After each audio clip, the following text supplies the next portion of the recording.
Ah, shit. This episode of Defective Discourse has been brought to you by our patrons. Here at BRG, we'd like to thank those patrons who have subscribed and donated. It is because of generosity like yours that makes this show possible. Defective Discourse. Welcome to the show where we talk about the topics that matter to you. Video games, media, technology, all starting now. Good evening, everybody, and welcome to yet another month and yet another Defective Discourse. How is everybody doing tonight?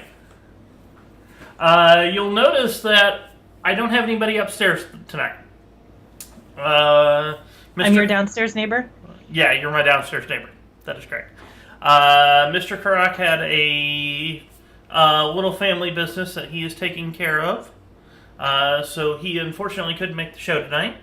But we do have, as she spoke up earlier, Ginger Mouse with us tonight. Say hi. Hi. And You couldn't have said say hi, Ginger Mouse, so I could do the goodnight Gracie thing. No, I wasn't gonna give you that. I wasn't even gonna give you that option. Now, you probably see the map in the center of the screen, and you're wondering, why are we talking about a mountain pass? We're not. Go ahead. Why are we talking about a mountain pass? We are actually not talking about a mountain pass. We are using the Great Divide to describe the different ways gaming companies handle their games. More specifically, how, especially like MMOs, but a lot of racing games, how they keep themselves updated and try to keep the game balanced. Do they listen to their actual player base, or do they just go, this is how we want the game, to hell with those that are actually playing? The Great Divide. You can weigh in at any time, Mouse. No, you're doing beautifully. No, go ahead, weigh in. He is correct. So you've got a lot of different game companies that view different ways to do it and different ways of balancing it. So it isn't quite as black and white as a divide between yes and no. But you have some companies who don't listen at all and say, fuck you, we have your money. And you have some companies that sometimes listen a little too much to the players because they end up listening to the vocal minority instead of the majority. And you have people who try and bridge the divide, as it were, and straddle it, do a little bit from each. Okay. Mm-hmm. And then a myriad of things in between. All right. Shades of gray. Fair enough. Let's talk about our first company. Well, to be fair, the first game I'm going to bring up, I don't want to say the first company, because it's actually been 3 companies. It started out as an Atari company. It's from a group called Cryptic Studios, and Cryptic Studios, I want to believe, started as an Atari company. Were later sent over to PWI, PWE, which was Perfect World Entertainment. Accurate, Bob. Accurate.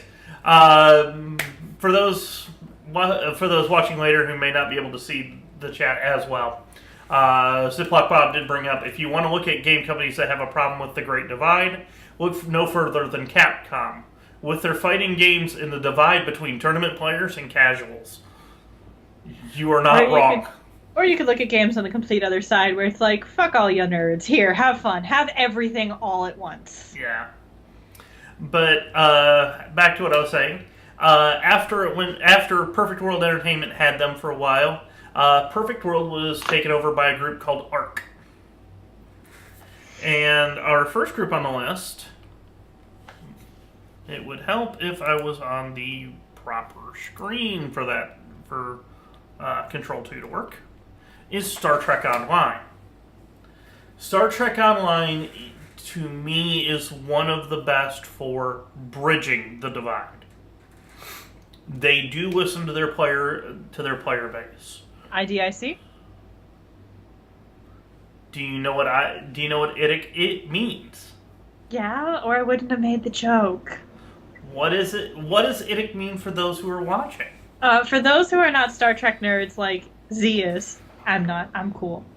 It means infinite diversity in infinite combinations. And what is that in layman's terms? I believe that you could interpret it many ways because we see many cultures interpret it in many ways. But basically that there's a lot of strange and wonderful stuff in the world. If you can think it, it's probably somewhere. Fair enough.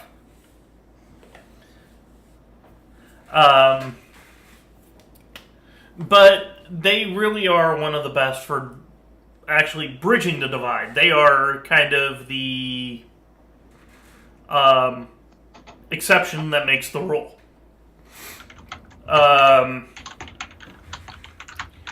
They're really good about listening to their player base, finding out what they want, what ships they'd like to see, or what balances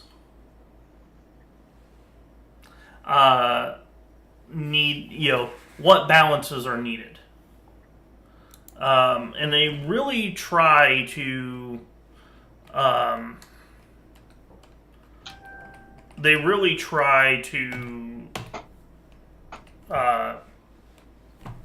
try to balance it.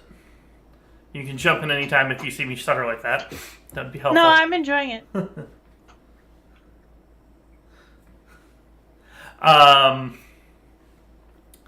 What kind of things have you seen instead?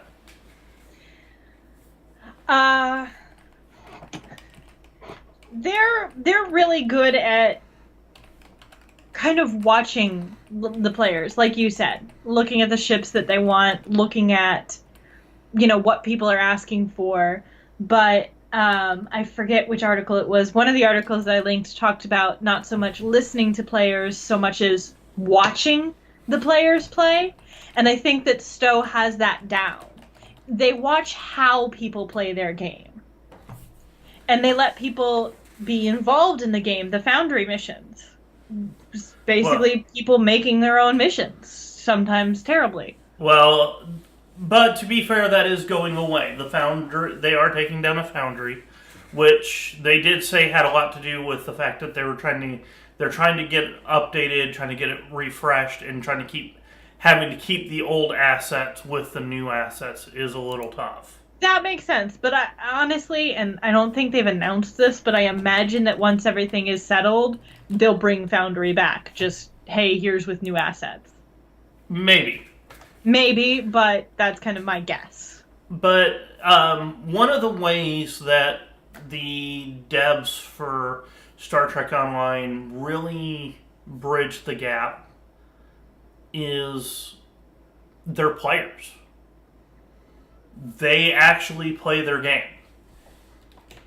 They,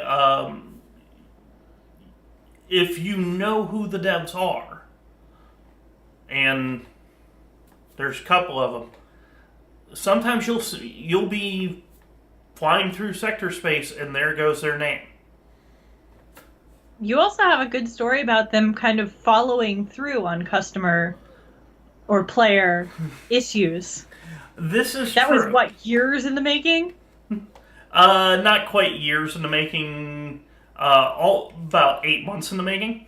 Still, that's impressive. Yeah. I work with people who can't keep a Post-it note for 3 days.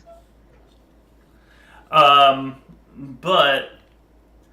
the story harkens back to towards the beginning of Star Trek Online. I've been a player for many years. Launch. I'm sorry, what? Launch. Pretty close. And one of the guys on my fleet, we were messing around. We were on Earth space dock, and we were meeting up with some other people. So we had to do what they call instancing, which is changing basically from one server to another. And somehow, we don't know how, the guy in our fleet had instanced himself into the wall. And it crashed. His game crashed. And he tried to load back up. And when he tried to load into the character, it crashed again. So he put in a support ticket, told them what happened. They had him come in with another character, kind of show him where they were when it happened, find out what instances we were going from and to, and they tried to find. They looked through the records and couldn't find his character. They don't know what happened to it. They upgraded it to a dev who looked into it, still was looking at the code, trying to figure out where something happened to his character. Still couldn't find it. About 6-8 months later, he gets a message from the dev saying that during an update, they found his character. The info had literally been in the wall. They were doing some asset changes and found the reference to his character in the wall. And then asked if he wanted him back. Exactly, Bob. It was hilarious. And by the time that you forgot about the gun thing. By the time that this came around, he actually could laugh about it. He thought it was funny at that point. And I don't remember the gun thing. It's been a while since I told you the story, so. Nerd. I remember Z's stories better than Z remembers his stories. So, fill in the gap. When they upgraded it to the dev and couldn't find it at all before the 6 to 8 months passed, they said, hey, we can't find it, we're really sorry, was there anything that you couldn't get back? And there was the one set of special guns that he'd finally managed to get, so they gave him a copy of those. Because they couldn't bring the character back, but they could at least, give him the loot. Fair enough. What's the second game on our list? I don't know what order we were going in. I did them in the order that you gave me the ideas. You presume that I listen when I speak. Was it? It's the game. Cluster Truck? It's the game I want to see you play on stream. Cluster Truck? It is Cluster Truck. Oh, okay, Cluster Truck. Which, again, is your story, not mine. I don't have any good stories. I'm just boring and fucking remember yours. Cluster Truck is an interesting game.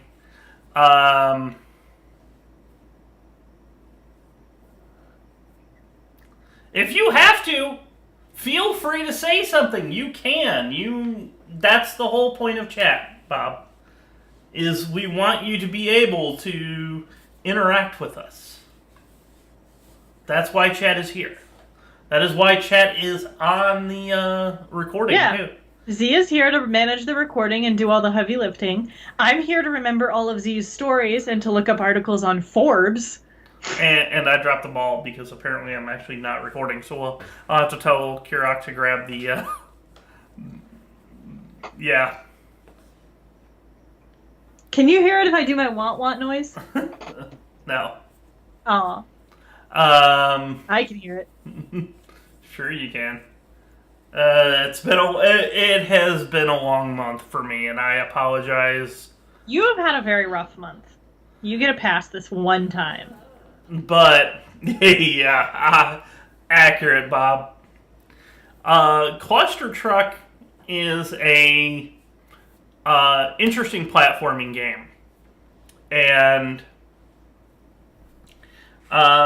this one goes on the side of devs who enjoy watching people play their games.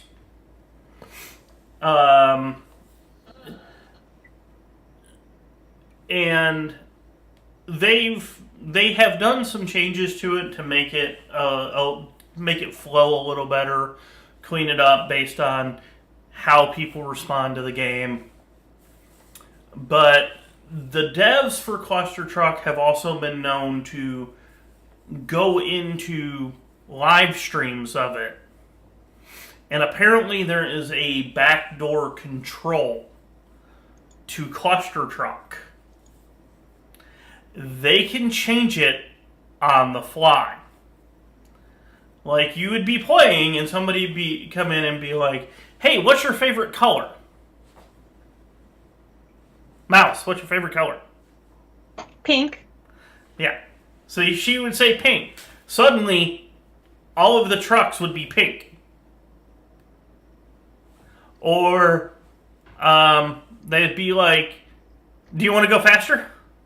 No. And they would amp the speed up. What do you want to go slower? Yes. They can slow it down. They can make adjustments on the fly. It is actually really wild to see them actually screw with people live streaming it, because they will change the game on the fly. They can make the trucks fatter, skinnier, faster, slower. They can increase gravity, decrease gravity, all on the fly. Speaking of Bob, there's actually an article which I linked to you from, strangely enough, the Nielsen Group's website, where it was controversial because people just read the title of it and didn't read any further. Can you imagine people on the internet doing that? But it's titled, basically, the first rule of usability in anything, but games as well, is don't listen to your users. And then it proceeds to talk about how just listening to your users isn't enough. But one of the things that they mention is watch your users work. Whatever it is that you're doing. In our case, we're talking about games, but anything. Watch how the people you're trying to market it to use the product. Don't listen to what they say necessarily. Do that too, but let's start here. Watch how they're using it. And Cluster Truck is a great example of that. It's like, do they need them bigger? Do they need them slower? Are they having fun failing miserably, or do they want to succeed? You know, what is it that they're actually playing for? What is it that they're doing when they play it? Fair enough. Mm-hmm.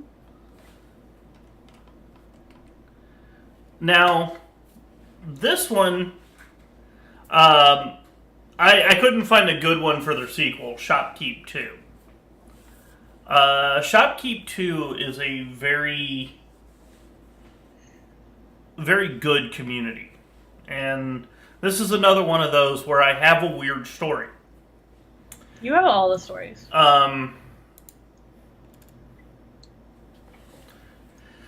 The jump button jokes. That's a good start. One thing that they do, the people that you see running around that have names, a lot of the named people are the devs themselves. They're named, the characters in the game are named after the devs, the support team. Mine is the only name he misspells. Mapoose. It's a mapoose. I'm gonna have fun with that one. Hey, Dragon. But beyond that, they have a community Discord for talking about updates, bugs, helping fix issues. If you have questions, you can go and talk to them. And one of the devs, they were working on an issue, and one of the devs is trying to help. And he made the comment, let me work on this tonight when I get to my laptop. I'm on my honeymoon.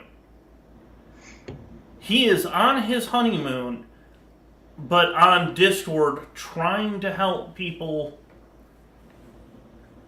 fix their game so they can enjoy it. So it's actually a really, really interesting group, but they welcome questions.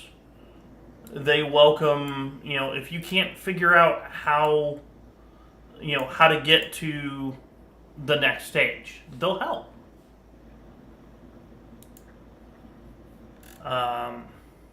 Are we doing the one next that listened to the wrong people, or the one that said stop playing? I will tell you here in just a second. I think we're on. Again, it would help if I had the right thing on focus. Wrong people. Okay. This is your story. Yes. Well, not my story. I stole an article. Okay, so this one is an early access indie game that had fairly recently-ish a kerfluffle where it was a super awesome game and tons of people loved it. Dragon had it, apparently. I have it. I think you have it, too. I do not believe so. I might. But what happened was, and the devs have actually released an actual statement on kind of apologizing for what happened.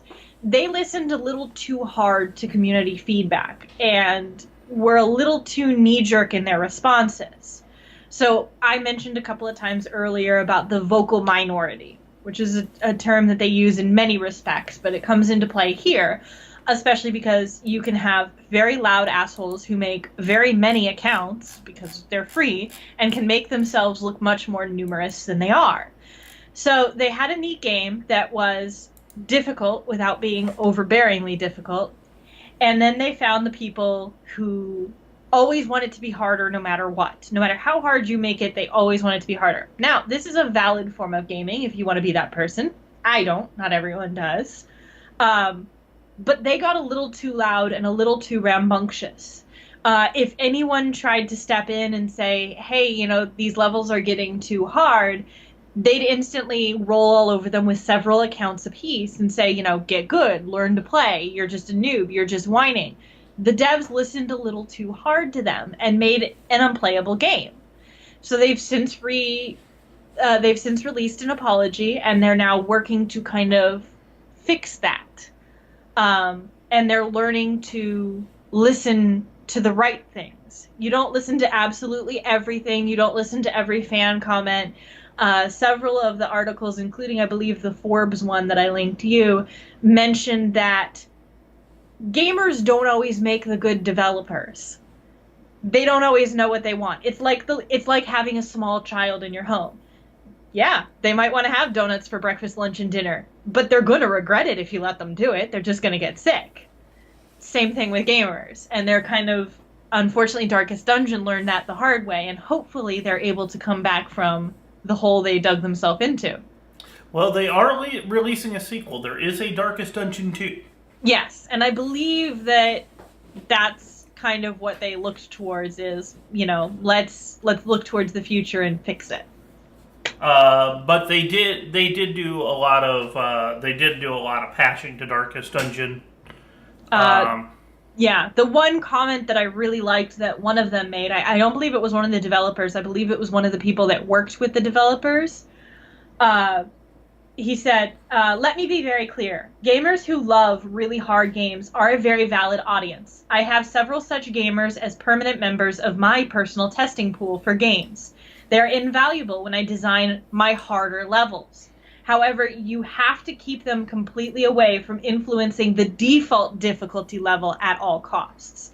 And I liked that distinction that he made. He's like, they are great to listen to when you're trying to make a hard level. Don't listen to them when you're setting the default levels. Aw, where's your sense of adventure? I do not have a sense of adventure. I play games like my time at Porsche. I like farming. I like sheep.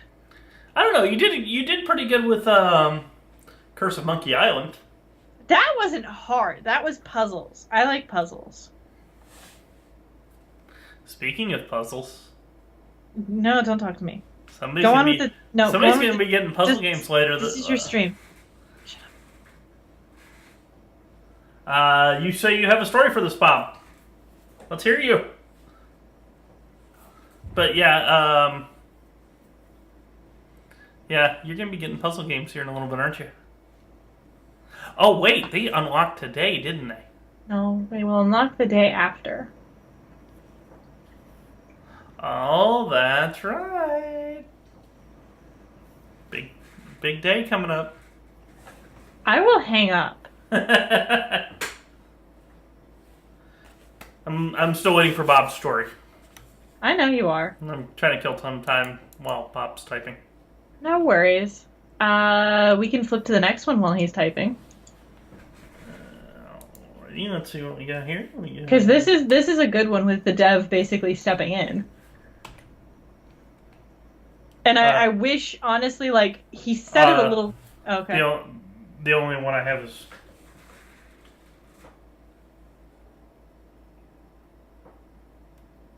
Yeah.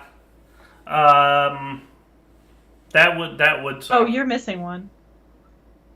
This was the last one you gave me. No, I gave one in between this one and the other one. Okay, well, let's... We can talk about this one, though. We'll talk about the one you got, and then we'll get to this one. Because I have a lot of fight about this one. Yeah, you're fine. So, let's see. So, during a GDC talk, they realized they need to get rid of a certain event where you get rid of an item at random. From this, they learned 2 lessons. 1, don't kick the player in the dick at random. 2, kick the player in the dick with purpose. Accurate. So, what's the other one that you have? Because apparently I'm missing an image. Rust. I had brought up the Rust developer issuing a statement about that game. Okay. Because that's enough. I can't go back and get the... I can't go back and get No the worries. for I Rust can... right now. The Rust developer, he's kind of more what I've been advocating, where you listen and you watch, but you listen with impunity. You take what's said with a grain of salt. They've been in early access and development for a while, and lately they've been getting a ton of negative reviews, and he took to the internet and made a very eloquent, slightly meaner than it needed to be, but elegant and well-meant post. And one of the... I'm just going to pull one quote in particular. He goes, breaking this loop where he's talking about how we release something new, you play it to death and enjoy it, and then you bitch that you're bored of it. Then we release something new, you play it to death, bitch you're bored of it. He goes, we have a pretty good idea on how to push forward with Rust, but none of it is going to make the game more appealing to people that have spent their last 1,000 hours hating it. If you look at a lot of the negative reviews we've been getting, some of these players that gave it bad marks have hundreds, even thousands of hours invested in the game. The majority of the negative reviews that call it boring have 500 plus hours. If you're bored of our game, stop playing it. You've gotten $20 worth of enjoyment. Before you get angry about that, consider whether we've given you entertainment enough over the last 3 years just to justify pocketing $20. And he has a point. Like, you have to step back and as a developer, look at these reviews. And it's like, okay, we're suddenly getting lots of negative reviews. Well, this guy's got 500 hours. This guy's got 700 hours. That guy's got 2,500 hours. That guy's got 3,800 hours. They're complaining that the game is boring and repetitive. They have 3,800 hours. 3,800 hours. I've got 1,600 hours in Stowe. Oh, yeah. But, like, you're not going to blame Stowe if it suddenly gets boring for you. You have 1,500 hours in it. You realize you've invested a lot of your life into this. Accurate. And see, that's the thing about Stowe. I play it. I'll play for a while. I might level up a character all the way, halfway, part of the way, get bored, and step out again. I usually jump in at the major updates to see what it brings to the table.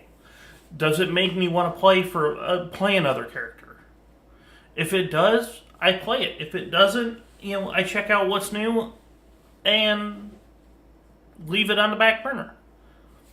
I have it installed on my system. It stays installed, but it's a back burner. And Dragon, that's fully understandable. I easily, between all of them, especially that there's multiples, I easily have over 8,000 hours invested in different Harvest Moons. Yeah. But if one gets boring to me, I'm not going to blame Harvest Moon. It's like, brah, I've literally invested a sick amount of my time into this game. Like, okay, I might have played this one to death. Now I'm going to go play this one. I'll play it until I hate it. And then I'll go back to the first one. I listen to music the same way. It's like, I love this song. I'm going to listen to it until I hate it. And then I'm going to go love something else. Yeah, I've done that. I listen to Spotify. I used to listen to Spotify all the time. Then I got burned out listening to music. Then started listening to Audible. Yeah.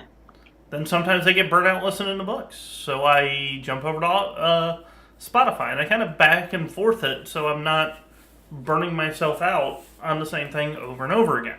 Yeah, or on that vein, my favorite book, probably still my favorite book in the world, but I read it like 9 times in a row. And the other day I tried to pick it up and read it again, and I'm like, I can't stand this right now. Like, I've read it a little too much. I need to put this down and walk away. Because I didn't want to make myself hate it. I'm like, I just need to step away from it for a while. I've read it a little too much. And the Rust, I don't want to talk about it. And the Rust developer kind of brings that to light. He goes, it's okay to stop playing. What book is that? That doesn't matter. That's not the point. Just what book is it? Atlas Shrugged. Okay. See, that wasn't that hard. That was not that hard, Dagny.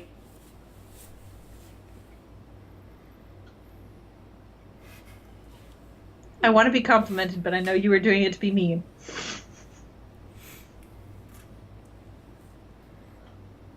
But, actually, let's talk about the one I have up on the screen. Okay, yeah. Because it reminded me of somebody who went the other way. I just broke a rock.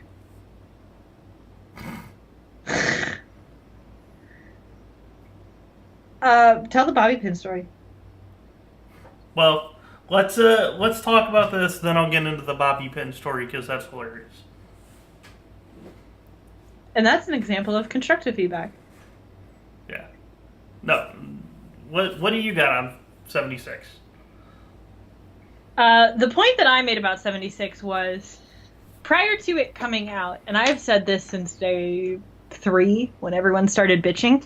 I said it from day 3 of the beta. To be fair, no, that's what I'm talking about. Is the idea that they told us exactly what they were going to give us. There will be no NPCs. You're going to be alone aside from other players. There will, there's not going to be NPCs. It's going to be multiplayer. The idea is this very kind of lonely landscape where you have come out of the vault, and we want you to feel that. We want it to be immersive. They explained every step of the way that this was going to happen. and that it was going to be, the world was going to be populated by us. We were going to build this new Appalachia. And then everyone seemed surprised and annoyed that was what they got. Yeah. I will still always love that meme of SpongeBob. He's like, we want Fallout multiplayer. We hate Fallout multiplayer, but you asked for it. But we don't like it. Then why did you ask for it? One of the now, and to be fair, they have addressed problems when they come up. Yeah. Okay, there was issues with the weight, and we've talked about the weight and the stash sizes. We talked about that before. It's like they kind of screwed me over, but 2 days later the problem was fixed. Yeah. They've increased the stash size. They said they were going to, and they're they going did. to again. Yeah. They figured, they realized that there's problems with the algorithm, and they fixed them. Well, they announced that from day one. They're like, our intention is not to leave it this way. But as we get adjusted and as our servers get adjusted to people playing, we need to see how they behave. Now, to be fair, Dragon, there were a couple of bans on mass crafting. Yeah, but that's because of people duping. Exactly. That was, that the people that got banned for having too much ammo. How do you figure that? How do you fight? Okay, somebody who legitimately got 10,000 rounds. Of ammo versus somebody who duped a bunch of ammo. So it is kind of a that's a very fine line to walk. No, Duping. DUPING. There you go. Duplicating. No, he knows what it is. He doesn't know how to spell it. Yeah. But for those at home who don't understand the term, duping means that you're duplicating items through an exploit.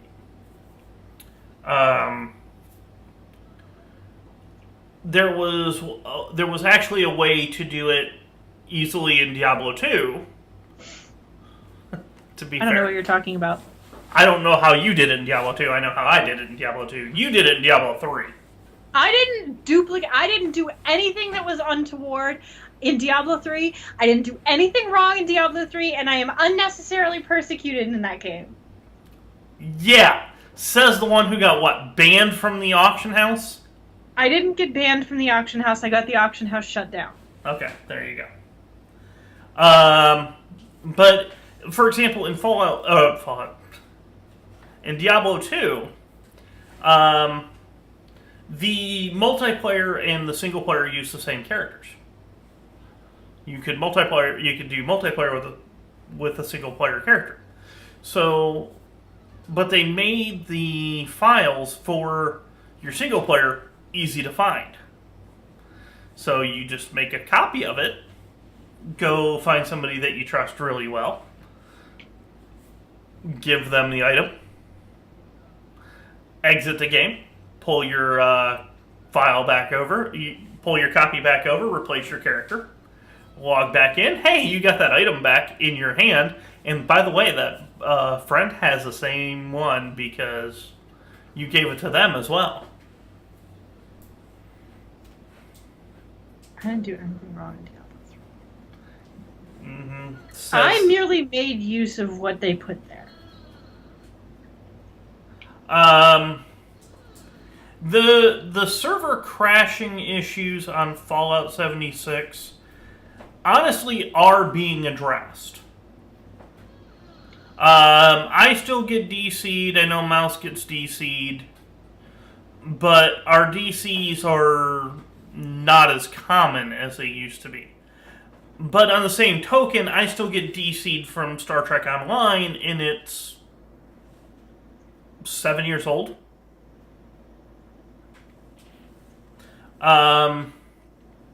The only bad server crash that they had was orchestrated by people. Oh, yeah. I don't think that was their goal, but yeah. That was not something they'd expected. Yeah, it was an orchestrated attack. Yeah, in the player's defense, I don't think they were orchestrating to crash the servers. Yeah, no, they were orchestrating to see what would happen, but I don't think they expected a server crash. Yeah. And for those who don't know, one of the we'll call it late game things you can do in Fallout 76. Wait, before you finish, this was the third official day after it was open? Yeah. It was within the first 5 days. Yeah. One of the later game things you can do is you can launch a nuclear missile from a nuclear missile silo to points on the map, and you have a chance of spawning higher level beasts and getting better drops. Well, there was an exploit that you can, where they could find out what the codes were. All they had to do was have one section of the code, and they could find the entire launch code. It's So, not even an exploit. It's just being clever. No, that was an exploit. Oh, okay. Well, because they had to they had to dig through. Oh, I didn't realize it did that, because you can figure out the code if you don't have the whole thing. Yes, but by one piece. Oh, yeah, I didn't realize that. Yeah, no, what they were doing was they were digging through and finding out what the weekly codes were. Yeah, now there's just a website that posts them. Yeah. Not that I go there. Not at all. But they had, it was 3 players working together. They had went to the 3 missile silos and launched all 3 of them on the same point. Simultaneously.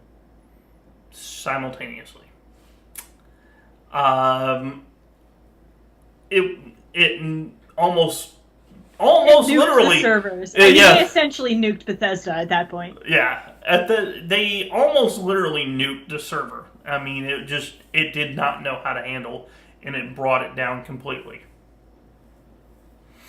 But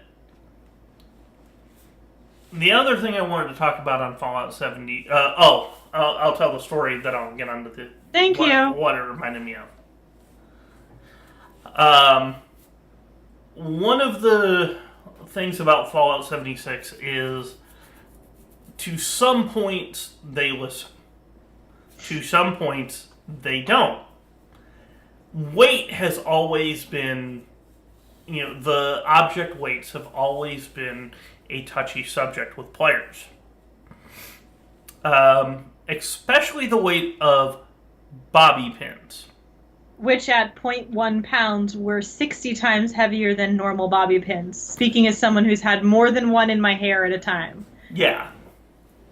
So when you start carrying, 100, 200 bobby pins, your bobby pins are weighing more than your armor. Yeah. Let me tell you, I've had 60 bobby pins in my hair at a time. It did not weigh 6 pounds. Yeah.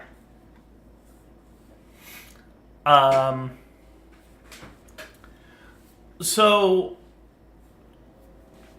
one creative, and it's classy. It was clever. It was clever.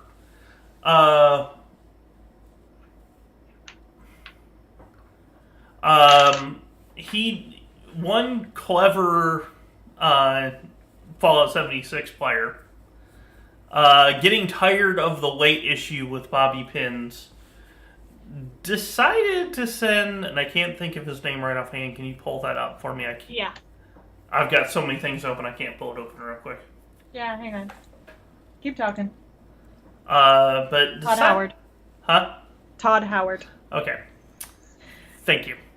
Decided to send the developer, Tom Howard, a box of bobby pins with a note that says, weigh these. That's it. That was all the note said, was weigh these. And even Tom Howard admitted that it was a very creative note. Very creative way to get the idea across that bobby pin weights need to be dropped.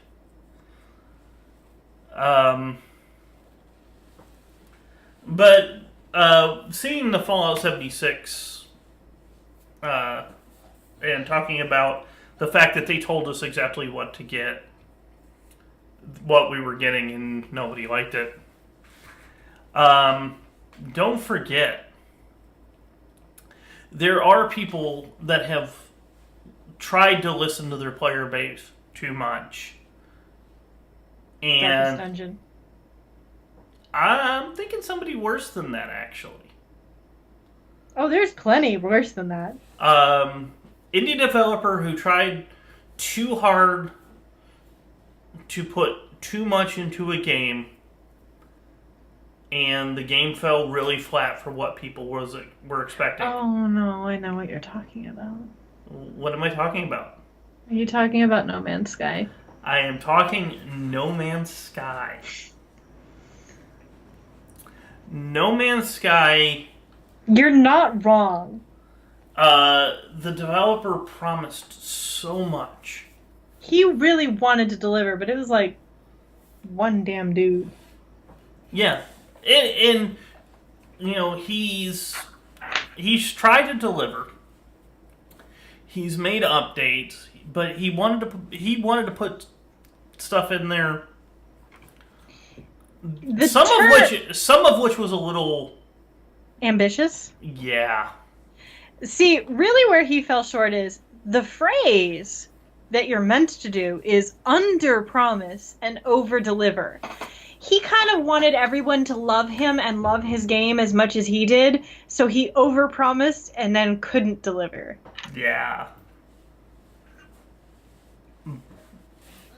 Now he is going back and trying to do what he promised.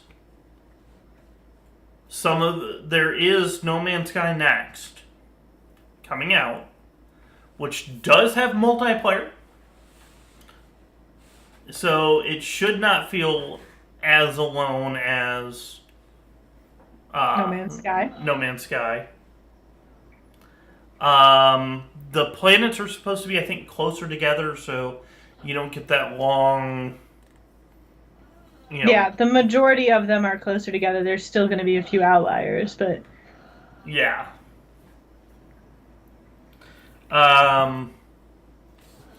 But he's at least attempting to make a change. But that is somebody who listened way too much to his fan base and not enough to his own design skills. And yeah, he let them psych him out. Is really what a lot of it comes down to. Yeah. And that's a big project for somebody who is essentially one person. That game would have been difficult for a AAA company. To be fair, I don't know of a AAA company I would trust with that project. Exactly. I mean, like, it would be difficult no matter how many people, no matter how much money you had behind it. What he was trying to promise is just not realistic. Yeah. And, Dragon, I'm going to argue against Blizzard Entertainment.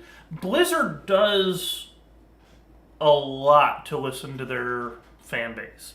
They are probably one of the largest companies that do. that really sit down and listen to what their players want and try to deliver it.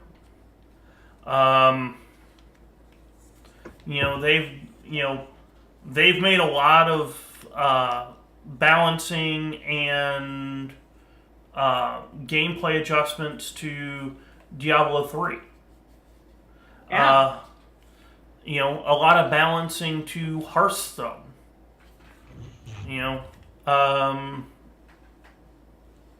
They really, Blizzard Entertainment, believe it or not, really does know their fan base. They're good at balancing that line. They know when to listen and when not to listen. Yeah. It's really hard to find a Blizzard game and that. Yeah, but that was, I think, more bravery, though. They were trying something very different. You're not wrong. And I mean, look, you're talking about Diablo on mobile. Okay. First of all, let's take two things into account. Number one, it's really just a reskin of another game. Not saying the game is good. You're not wrong. But it is really just a reskin of another game. A. B, people thought, Nintendo releasing games on the mobile platform was a bad idea. But, what is it, Super Mario Run? Not really a bad game. No, I like it. I mean, I've played it a little bit. I haven't gotten super deep into it, but it is a good game. But you wouldn't, but it's Nintendo. Why are they releasing something that's not on their system?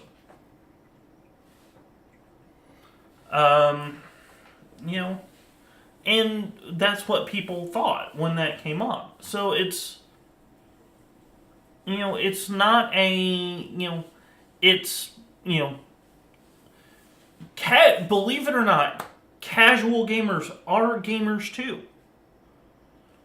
Just because they're not hardcore gamers, just because they're not playing on, bleeding edge technology PCs or The little grandmas who played Farmville on Facebook, it's like they're allowed to enjoy that game. Speaking of grandmas, Skyrim grandma. Yes, Skyrim grandma.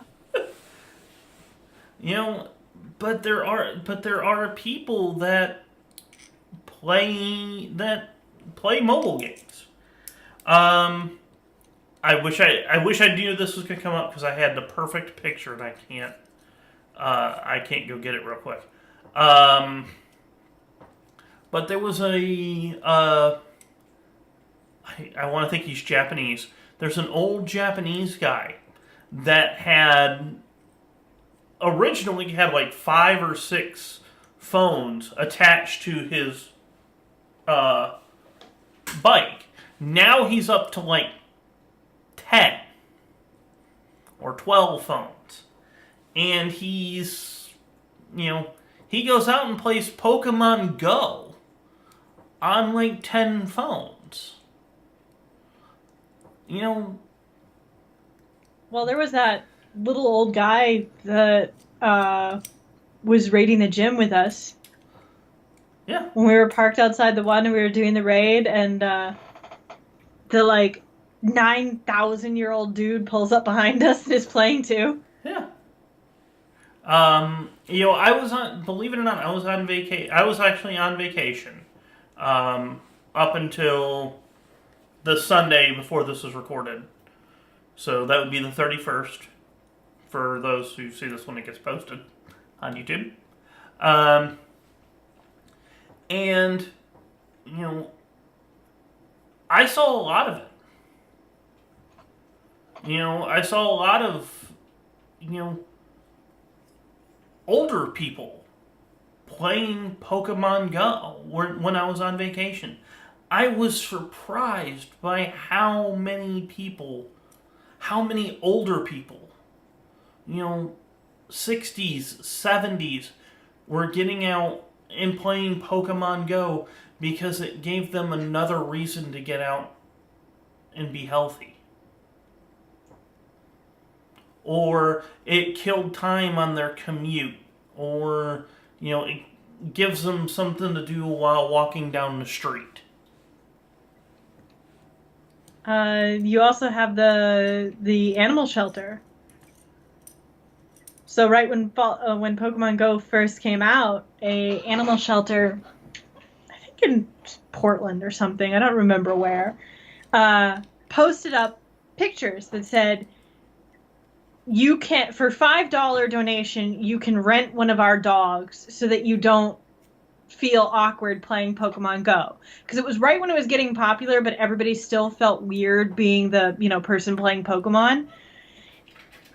After a while, they started having to ship dogs in from other shelters because people were, basically calling them and going, yeah, I'm not returning this dog. He's mine now. I love him. And even the dogs that didn't get adopted, they were getting walked. They were getting to play. They were getting to be out in the sun and not closed up in the shelter. Yeah. Oh, God, yeah, Candy Crush. A friend of mine's grandmother is 98 and in hospice care, and she plays Candy Crush because there's hours where she's getting, dialysis or other medical treatments that she can't do anything. Yeah.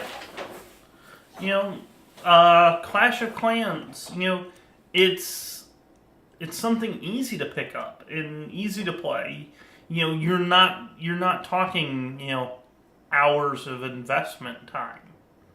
I have a good story about Clash of Clans. Yes. One of the jewelers that I used to work with, as his son started getting older, they started growing apart because he didn't know how to go from you are small and I must take care of you to now you're your own person. So for a long while, they had a very strained relationship. And when he was about 16, they started playing Clash of Clans together. They couldn't talk in person because they would just fight, but they could play Clash of Clans and they could help each other. And it kind of helped them to start rebuilding that relationship. The jeweler had never picked up a game in his life. He, ever.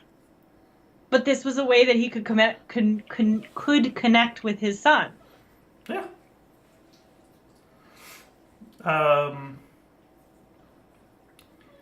But even, but like I said, first of all, casual gamers are gamers too. And, the legitimate ones, those are other games that tend to get, feedback based on their customers. And they will try their best to adjust the games to match, what people were looking for.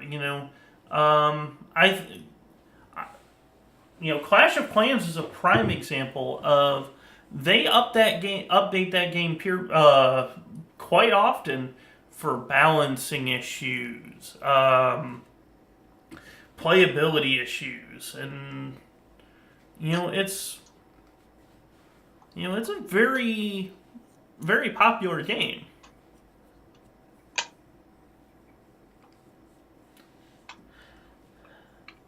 Well, we made it longer than I thought. We're at almost an hour. That's because I'm awesome. It's okay. I know you're grateful to me and my help. It's fine.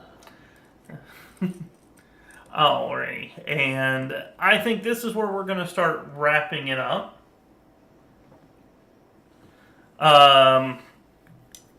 Mouse? Yes, my dear. Where can people find you? I guess if you aren't done with me, you can find me at ginger_mouse, as written down there, on Twitch. And what do you play on Twitch? What do you have going on? Right what now, do you have coming up?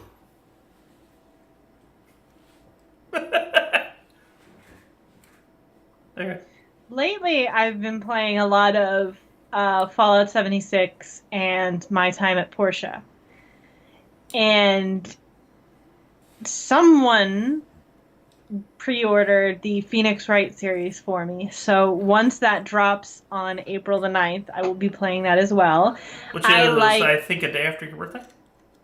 I like puzzle games and chill games. I also like scary games, but I haven't played a lot of those lately. But I am very excited for... I forget what it's called. The Layers of Fear sequel, where you're an actor on a boat. Sorry. Hey. It's not what you... No, I'm not laughing at you. I'm laughing at the fact that that's not exactly a game idea I would have thought of. It's a fear game where you play an actor on a boat. Okay, I described it badly. I mean, I didn't describe it wrong, but I did describe it badly. As for me, I am Component_Z, your host for the night. The host with the most? No. The host with the ghost. The ghost host with the most host. That's just too much host. You But I don't like original soundtracks? No. I am Component_Z. You can find me on my Twitch channel, which is Component_Z. I have been playing Fallout 76 with mouse. You do see us play that periodically. I play a teeny bit more than he does. I've been getting back into Dragon Quest, which is really a fun game. And I have been doing a Fallout 4 Max Charisma run. Which Oh, is, yeah, I'm doing that. You're not doing Max Charisma, though. You're doing... I am not. You're doing Max Intel? Agility and stealth. Max Agility. So, that's what I've been doing. And then hopefully next month we will have Mr. Kirok back. And there's a random calcifer. He came to say bye. But thank you everybody who came to hang out with us. And we should have this up on Thursday on our YouTube channel, which is Bottle Rocket Gaming. And thank you. Have a good night. Say goodnight. Good night.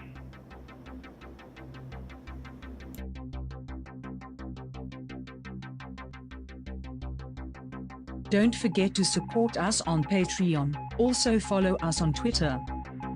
Thank you for watching and good night.